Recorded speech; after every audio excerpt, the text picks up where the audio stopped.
qu'est-ce que tu verrais si tu partais plonger sur une île dans le Pacifique? C'est ce qu'on va voir dans cette vidéo. On est au Costa Rica et on a pris notre packraft pour aller faire de l'apnée aux îles Brumelles, où on va essayer d'en apprendre plus sur les espèces marines qui peuplent ces fonds marins. L'idée du projet, elle a commencé sur Google Maps quand on a vu au large une île qui avait l'air magnifique vue du ciel. Et on s'est dit qu'on pouvait tenter de l'atteindre en packraft pour aller faire de l'apnée là-bas. Et pour ça, il fallait d'abord commencer par atteindre la plage avec une longue route en 4x4. On monte en pick-up sur une rivière sèche pour aller bivouaquer là-bas.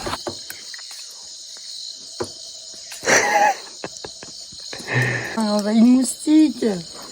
Il y en a partout. Donc on fait les agoutis.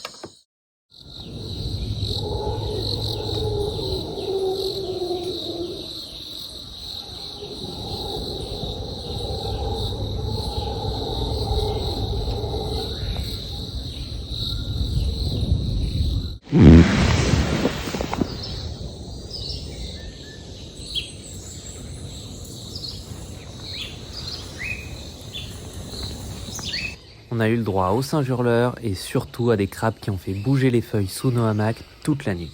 Donc le sommeil a été très compliqué. Ah bah on est juste sur une tanière de crabes. Il va y avoir 200 trous là. Non mais... Voilà pourquoi il faut pas s'installer de nuit. Ils veulent nous faire manger des toches. Où es-tu, Toche? Ah ben non, c'est moi ça.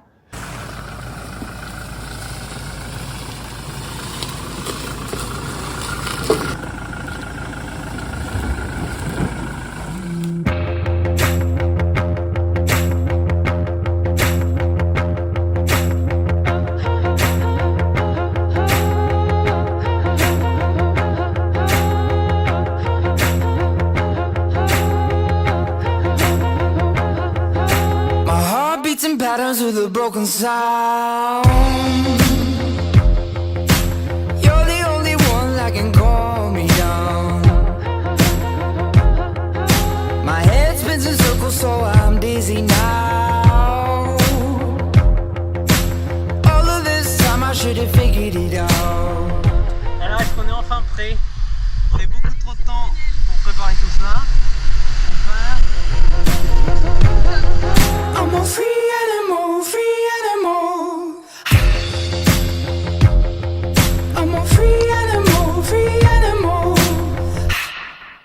Free animal, free animal.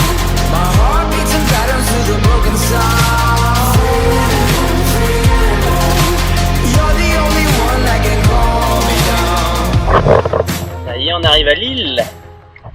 On passe à côté d'un premier spot de plongée, a priori dans le coin. Et sous l'eau, ça ressemble à... Stay for, I only know how to satisfy your cravings. This is what Il y a effectivement une plage. Oh, c'est trop beau. Vas-y, vas-y.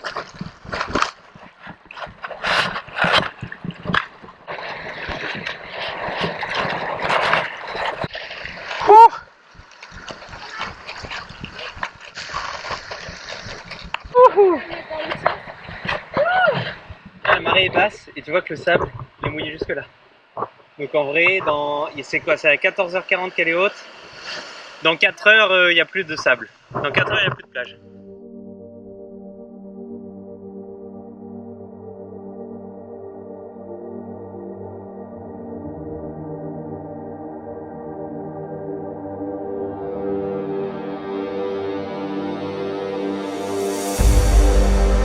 On voit quelques poissons trompettes, un barracuda, des poissons chirurgiens, mais pour l'instant, pas grand-chose. En effet, il faut savoir qu'on est dans la région des îles Catalinas, célèbre pour ses plongées, sans toutefois être une aire marine protégée. En comparaison avec le parc marin de Santa Rosa, où on a plongé quelques jours auparavant, la différence est flagrante. La pêche du coin, bien que petite et locale, a un effet dévastateur sur cet écosystème. La caillante, c'est tout. Tu vas bien au vide. Ouais, tu avais dit quoi? T'allais voir sous la grotte le rocher. Allez voir tout en haut de la grotte. Pas de requin. Ah, ça va vous dire. Eh ben allez, vers le large, vers Hawaï.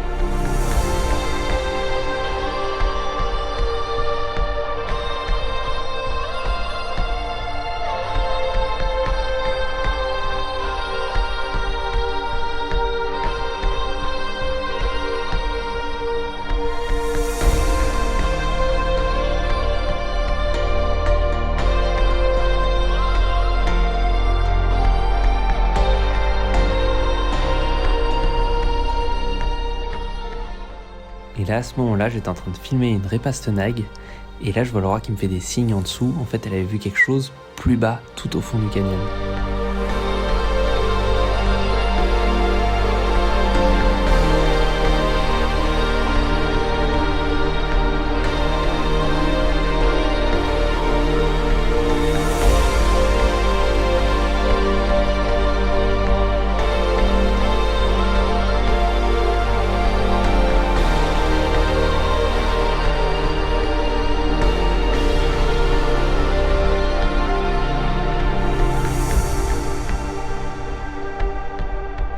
Ce magnifique reptile juste devant nous, c'est une tortue verte, une des 7 espèces de tortues marines du monde. Elle passe la majorité de son temps en mer, dans les océans tempérés et tropicaux, à la recherche d'herbiers pour se nourrir. Elle peut même traverser des océans. On dit que c'est une espèce pélagique. Elle avait vraiment pas l'air d'avoir peur, du coup j'ai essayé de bien prendre mon souffle pour qu'on aille en profiter un maximum.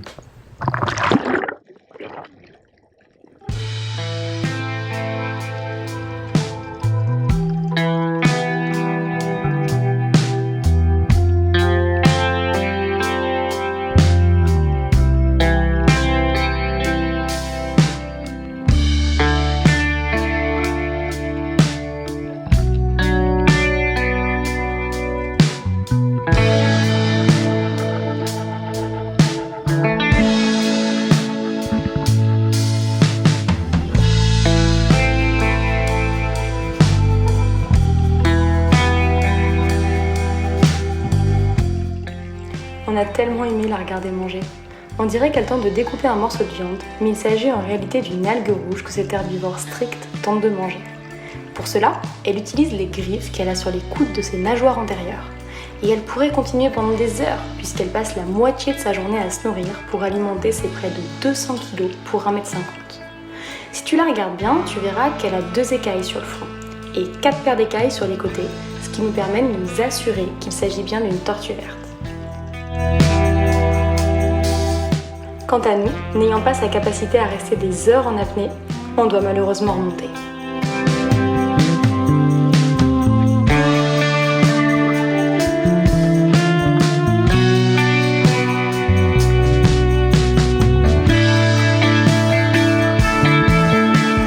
Au bout d'un moment, elle décide de remonter et là on a eu la chance incroyable de pouvoir nager avec elle. Elle, enfin pas vraiment. En fait, il s'agit d'un grand mâle adulte reconnaissable avec sa queue. Il n'a pas peur de nous et semble même se rapprocher quand on s'éloigne. Et clairement, avec sa capacité de nage à 35 km/h, il pourrait nous semer en un éclair. Si ce moment est magique, il faut savoir que même s'il nous accepte, il ne faut surtout pas le toucher. En effet, contrairement à ce qu'on pourrait penser, la carapace d'une tortue fait partie de son squelette, c'est sa colonne vertébrale. Elle ressent donc parfaitement quand tu la touches. Donc déjà là, comme toi et moi, elle n'aime sans doute pas qu'un inconnu lui mette une tape dans le dos. Ensuite et surtout, elle peut avoir des micro-fissures dans la carapace, dans lesquelles pourraient s'infiltrer des bactéries présentes sur tes doigts. Et il n'y a pas besoin de la toucher pour vivre l'expérience incroyable de pouvoir partager un moment de curiosité réciproque avec une autre espèce. D'ailleurs, tu sais pourquoi on l'appelle tortue verte ? C'est tristement pour la couleur de sa chair. En effet, elle est sur liste rouge de l'UICN, c'est-à-dire qu'elle est en danger. À cause de sa consommation, en Asie ou à Madagascar, à cause des littoraux qui s'urbanisent, supprimant ainsi les sites de ponte nécessaires à sa survie, mais aussi et surtout à cause de la pêche, que ce soit par sa capture volontaire ou involontaire, ou par les filets fantômes, ces tonnes de filets de pêche abandonnés ou perdus qui dérivent dans les océans, s'accrochant aux animaux avant de les noyer. Le Costa Rica est un des seuls endroits au monde où sa population augmente. Figure-toi qu'elle devrait être présente sur nos plages en France, mais ce n'est pas le cas. Nos eaux et littoraux sont surexploités. Toutefois, avec l'exemple récent du retour de la tortue kawan sur l'île de Port-Cros grâce à sa protection totale, on peut encore espérer. Ce qu'il faut, c'est protéger nos territoires et en finir définitivement avec l'industrie de la pêche.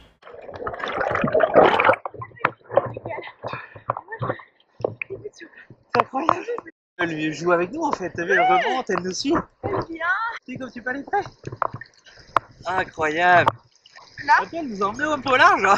on voit plus très loin. Même en plongée, je trouve qu'elles sont un peu plus timides. Elles sont Là, vraiment, bien savate. Faut remonter à chaque fois parce qu'elle est à 13 mètres de fond. C'est bon, je vais rentrer un peu pour les blaireaux qui n'arrivent pas à descendre. Allez, Oh bien. voilà. On va pas sortir. Et on s'ennuie. Mais sur le chemin du retour, il nous restait 2 petites surprises, une bonne et une un peu moins rigolote.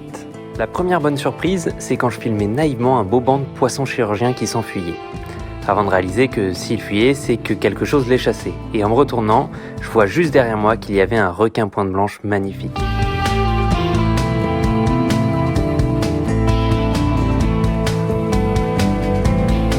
Bon, mais avec toutes ces belles rencontres, on a fait une sortie plus longue que prévu. Et j'avais été carrément trop optimiste quand j'avais dit « Dans 4 heures, il n'y a plus de sable. Dans 4 heures, il n'y a plus de plage. »